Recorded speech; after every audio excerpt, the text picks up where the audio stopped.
రానున్న బడ్జెట్ సమావేశాల్లో ఆశా వర్కర్లకు గతంలో కాంగ్రెస్ ఇచ్చిన హామీ మేరకు స్థిర వేతనం 18,000 నిర్ణయించాలని ఆశా వర్కర్ల యూనియన్ రాష్ట్ర అధ్యక్షురాలు పి జయలక్ష్మి డిమాండ్ చేశారు. ఆశా వర్కర్ల సమస్యలపై నిర్వహిస్తున్న బస్సు జాత మంగళవారం పెద్దపల్లిలో కొనసాగింది. ఉదయం జాత పెద్దపల్లి జిల్లా కేంద్రానికి చేరిన సందర్భంగా జిల్లా కేంద్రంలోని తెలంగాణ అమరవీరుల స్తూపం ముందు సిఐటియు ఆధ్వర్యంలో సమావేశం నిర్వహించారు. ఈ సందర్భంగా యూనియన్ రాష్ట్ర అధ్యక్షురాలు పి జయలక్ష్మి మాట్లాడుతూ ఆశా వర్కర్లకు పిఎఫ్, ఈఎస్ఐ అమలు చేయాలని, ఉద్యోగ భద్రత కల్పించాలని డిమాండ్ చేశారు. రాష్ట్ర ప్రభుత్వం నిర్లక్ష్య వైఖరితో వ్యవహరిస్తోందన్నారు. ఆశాలకు వేతనాలు పెంచడంతో పాటు ఉద్యోగ భద్రత కల్పిస్తామని కాంగ్రెస్ తన ఎన్నికల మేనిఫెస్టోలో పొందుపర్చిందని గుర్తు చేశారు. ఇప్పటికే వారి సమస్యలపై ప్రజాప్రతినిధుల దృష్టికి తీసుకువెళ్లడంతో పాటు నిరంతరం వివిధ రూపాల్లో పోరాటాలు నిర్వహిస్తున్నామని చెప్పారు. అయినా కాంగ్రెస్ ప్రభుత్వం చలనం లేనట్టు వ్యవహరిస్తోందని ఆగ్రహం వ్యక్తం చేశారు. 19 సంవత్సరాల నుంచి పనిచేస్తున్న ఆశా వర్కర్లందరూ బడుగు బలహీన వర్గాలకు చెందిన వారేనన్నారు. ప్రతిరోజు ఉదయం నుంచి రాత్రి వరకు పనిలో ఉండాలని,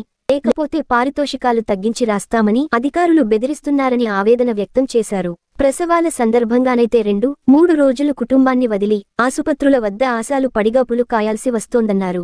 ఈ పరిస్థితులన్నింటి నుంచి వారికి పరిష్కారం చూపాలని, వేతనం పెంచాలని కోరుతూ ఈ నెల 15న ప్రారంభమైన బస్సు జాత 31 వరకు రాష్ట్ర వ్యాప్తంగా కొనసాగుతుందని చెప్పారు. ఇప్పటికైనా రాష్ట్ర ప్రభుత్వం ఆశాలకు ఇచ్చిన హామీ నెరవేర్చాలని డిమాండ్ చేశారు.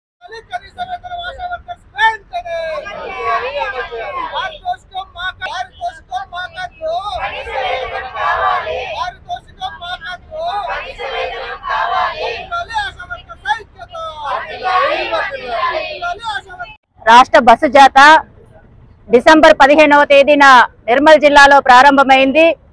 ఈ రోజు పెద్దపల్లి జిల్లా కేంద్రానికి ఈ బస్సు జాత చేరుకుంది. ఈ బస్సు జాత సందర్భంగా డాక్టర్ అంబేద్కర్ గారికి పూలమాల మేము వేయడం జరిగింది, జాతా బృందం. అట్లాగే ఈ జాత అన్ని జిల్లాలు తిరుగుతూ ఈ నెల డిసెంబర్ 31వ తేదీన హైదరాబాద్ ఇందిరా పార్క్ వద్ద ముగింపు సభ నిర్వహిస్తున్నాం.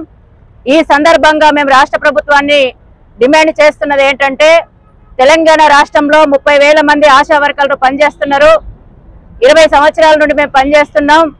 ఫిక్స్డ్ వేతనం 18,000 రూపాయలని రాష్ట్ర ప్రభుత్వం అసెంబ్లీ సమావేశాల్లో ప్రకటించాలని మేము ప్రధానంగా డిమాండ్ చేస్తున్నాం. అట్లాగే పిఎఫ్, ఈఎస్ఐ సౌకర్యం కల్పించాలి, ఉద్యోగ భద్రత కల్పించాలి, ప్రమోషన్స్, ఇన్సూరెన్స్, మట్టి ఖర్చులు, రిటైర్మెంట్ బెనిఫిట్స్, పెన్షన్, ఇలాంటివి అన్ని డిమాండ్స్ కూడా ఇప్పటికే ఈ రాష్ట్ర ప్రభుత్వానికి అనేక సందర్భాల్లో అనేక సార్లు మేము విజ్ఞప్తులు చేశాం, వినతి పత్రాలు ఇచ్చాం, చర్చలు జరిగినాయి. కానీ అవి అమలు కావట్లేదు, జీవోలు ఇవ్వట్లేదు. ఈ సందర్భంగా మేము ఏం డిమాండ్ చేస్తున్నామంటే, మాకు హామీలు కాదు, రాతపూర్వకంగా నిర్దిష్టంగా జీవోలు కావాలి, ఫిక్స్డ్ వేతనం నిర్ణయం చేయాలనేసి మేము డిమాండ్ చేస్తున్నాం. ఇదే ప్రభుత్వం సంవత్సరం క్రితం అసెంబ్లీ ఎన్నికల సందర్భంగా మేము పోరాటం చేస్తుంటే, సమ్మె చేస్తుంటే మా దగ్గరికి వచ్చి మా సమ్మెలో పాల్గొని మద్దతు తెలియజేసి అనేక హామీలు ఇచ్చింది. వేతనాలు పెంచుతామని చెప్పారు, ఉద్యోగ భద్రత అన్నారు. సంవత్సరం అయినా ఇప్పటి వరకు మా సమస్యలు పరిష్కారం చేయలేదు. ఇంకా ఆలస్యం చేయొద్దు, నిర్లక్ష్యం చేయొద్దు. తొందరగా మాకు ఫిక్స్డ్ వేతనం 18,000 నిర్ణయం చేయాలి, ప్రకటించాలి.